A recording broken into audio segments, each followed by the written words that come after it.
Girls on the Run uses running as the springboard to teach girls life skills. What are those life skills?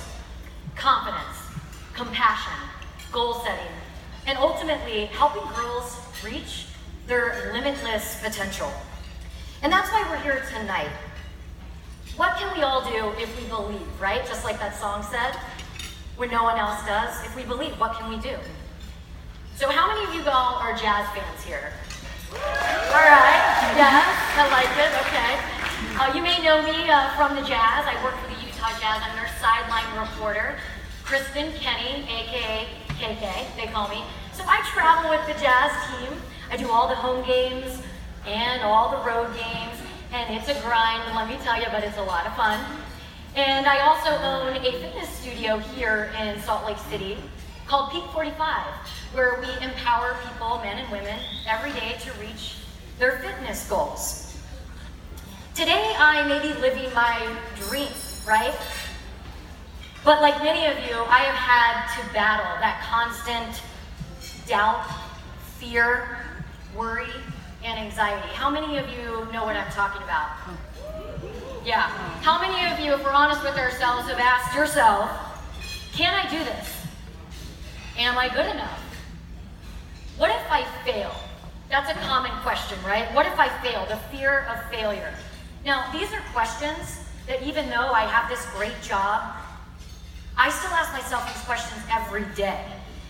You know, I'm in a high-pressure field. The looks, the image, everything outside is important. Sometimes even more than the inside, and that's kind of hard to deal with, right? So, Girls on the Run personally resonates with me because it helps young girls at a young age, at a pivotal time in their lives, really believe in themselves, face their fears, become fearless, get confidence in times of difficulty. So did you all know, this is staggering actually, I found this out through Girls on the Run with our research. The statistics say that by the age 9, that's when girls' confidence drops significantly. Now by age 10, that's when a lot of young girls completely stop physical activity, drop off their sports team, and that's pretty crazy, right? Well, I remember when I was 9, all I knew was sports. I was that girl who lived outdoors, loved to be outdoors playing. I wasn't allowed to watch TV.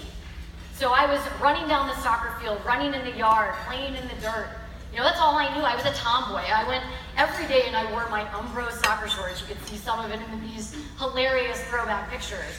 But that was me. I wore soccer shorts and those soccer shirts and just sneakers every day.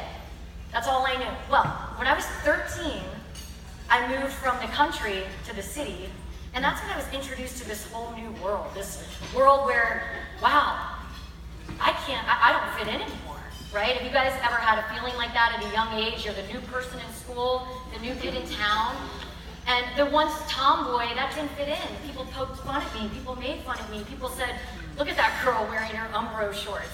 That's ridiculous, she's a tomboy. I didn't belong. I certainly didn't feel like I belonged. I didn't feel pretty. I wasn't girly enough. Like I said, I didn't fit in. And that's when I started comparing myself to others. And the confidence at that point just started to plunge significantly. That's when self-image, body image issues came.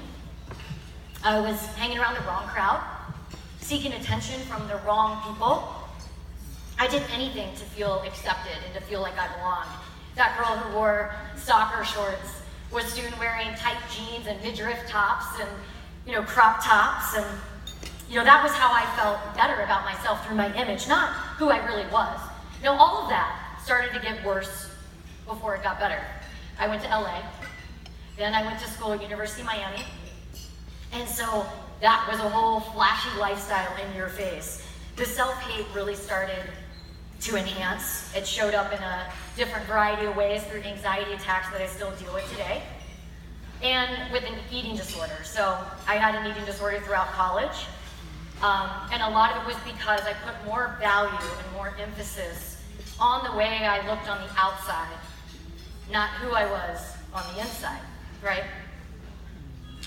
I put more time trying to look like the people I saw on TV, saying, I want to look like that girl, I'm not pretty enough. And I don't know if you guys can relate to this at all, but I do know that it does happen, and it definitely happened to me. So I started getting attention for the wrong reasons, like I said. Started feeling accepted for the wrong reasons. But at night when I would come home, I would feel empty. I'd feel shallow, anxious. This isn't me. I'm not just this person who cares about what I look like. I have a lot to offer. I'm that athlete. Where did that tomboy go? Where did it go? How do I get it back? How do I find it? I was really at a loss. So what got me through it to where I am today, the career I am today, and on the path I am today, are a couple things. You know, I definitely still struggle. I'm not saying I still don't have issues, but I still struggle. But I put in the work, and I put in a lot of work. Put in a lot of work to learn how to love myself, love who I am. I think a lot of that for me started with having a support system.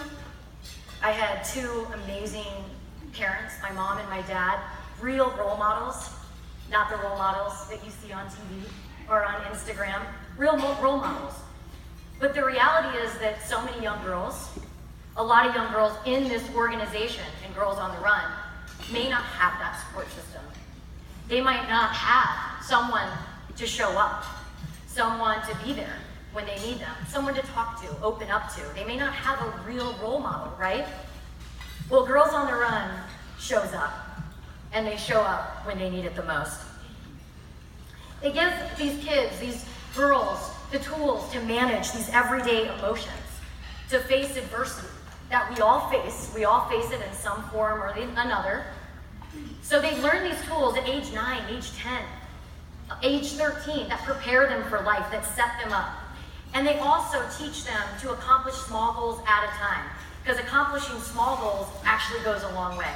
So I'm going to give you another story about how it's not just about big goals, but that feeling of small goals. So about 6 years ago, I was at the highest of highs. I was covering the London Olympics, the US women's soccer team. It was a pretty cool job, right? It was my dream job. Well, closing ceremonies came, and all of a sudden I was at the lowest of lows. I had got a call that morning that I had lost my dad unexpectedly, and he had died of a heart attack out of nowhere. And my dad was my best friend. My dad was everything in my life. So for me, I just remember not knowing how to go on. You know, how could I do this? How could I do this without my support system? I didn't even know who I was. I didn't even know how to wake up, get out of bed, brush my teeth. Every little task was impossible. It was hard. So, you know, I remember my dad told me when I was young, he would say, hey, you know what? Just think of little tasks at a time. They go a long way. Wake up, make your bed. Has anyone ever told you that? Wake up and make your bed. See how you feel. You wake up, you make your bed.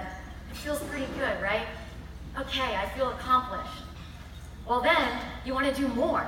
So I remember at that time, here I am, a grown woman, almost 30 years old, and I'm remembering to my dad saying, just wake up and make your bed. I made my bed, and over time, I was able to do more and accomplish little by little, to the point where I got to say, wow, no longer can I not do this. I can do this. Girls on the Run starts with small goals.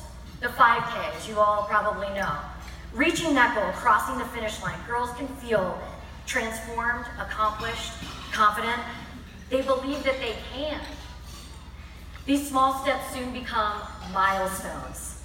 It helps them really, truly learn to love themselves. But it doesn't stop there.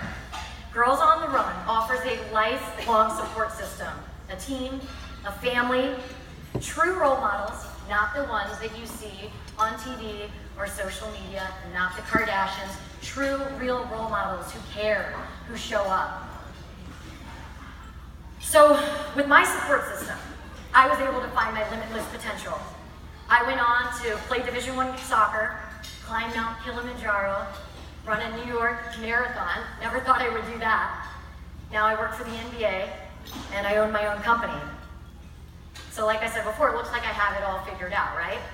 But I'm telling you, I don't. I still, every single day, am reminded of these tools that I learned through my support system to get me through the challenges I deal with.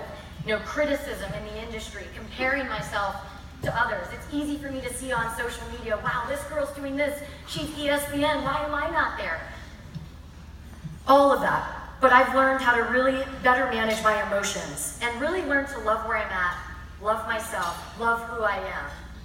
Today, this is who I am. I love wearing sneakers. I love being that tomboy. I can wear a dress, but I definitely haven't got my nails done in a long time. Okay? That's me. So, you heard about my story, but we're going to show you a video now on how Girls on the Run actually impacts young girls. Take a look.